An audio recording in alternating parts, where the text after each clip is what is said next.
So it seems Bernie Sanders has had his come to Jesus moment, imploring Democrats to move beyond identity politics. From Politico, quote, Bernie Sanders said Monday that the path to success for Democrats has to be through more than just identity politics, adding that it's simply not enough for the party to base its appeals on diversity. Do you think?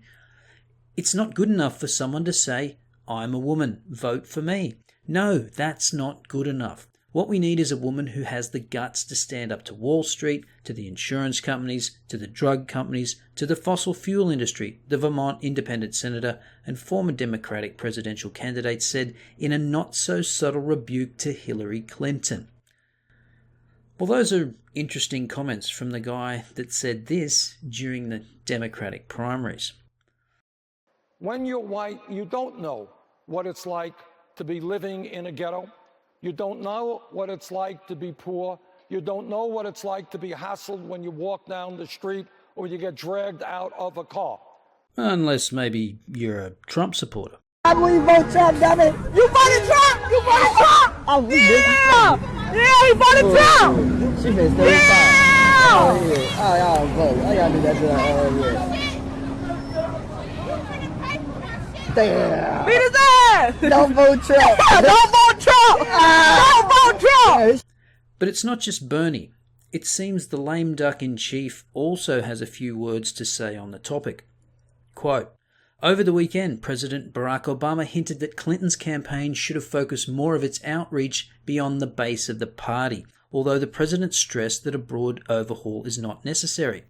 And the one message I do have for Democrats is that a strategy that's just micro-targeting particular, discrete groups in a Democratic coalition sometimes will win you election, but it's not going to win you the broad mandate that you need.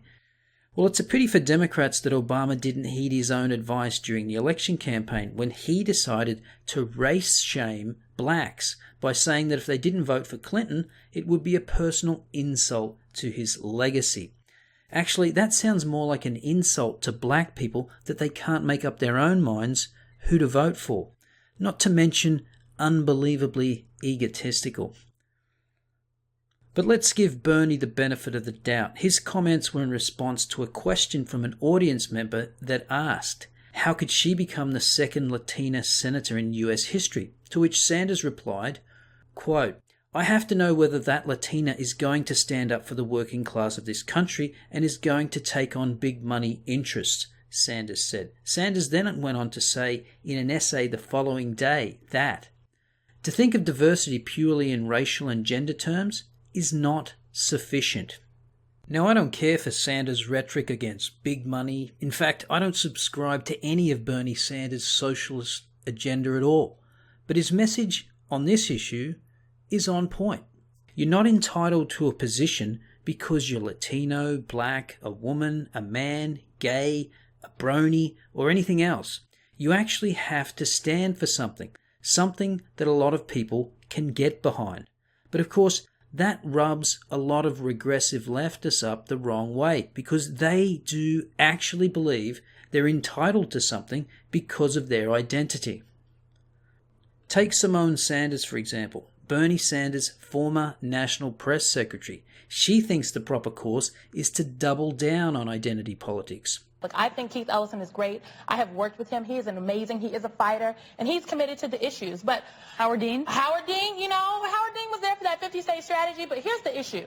Howard Dean is also on record maligning young people and millennials, telling those Bernie folks they just need to get in line, and maligning Bernie Sanders, and that is not what we need. In my opinion, we don't need white people leading the Democratic Party right now. The Democratic Party is diverse, and it should be reflected as so in our leadership and throughout the staff at the highest levels, from the vice chairs to the secretaries, all the way down to the people working in the offices at the DNC. I think we need to have a robust discussion about this, and I think we need to hear more from all the candidates. Jamie Harrison in South Carolina, he's great too. He has done real party building, but everybody doesn't necessarily know Jamie, and they want to know what it is that he stands for. So yeah. I want to hear more from everybody. I'm here for the millennials and the brown folks. Wow, that's an inclusive message. Can you imagine someone coming on TV and saying we don't need more black people leading the Democratic Party after Obama's failed policies? They'd probably never get invited on TV again. And in case you're wondering, if she just misspoke? This is what she had to say about the white guy getting pulled from his car and beaten by black people because he voted for Donald Trump.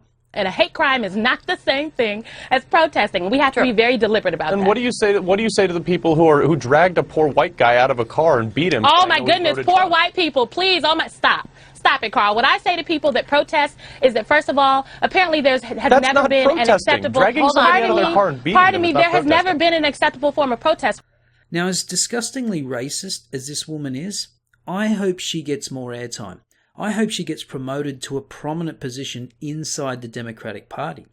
There's a divide opening up in the Democratic Party between the identitarian ideologues and the more pragmatic approach of Bernie Sanders.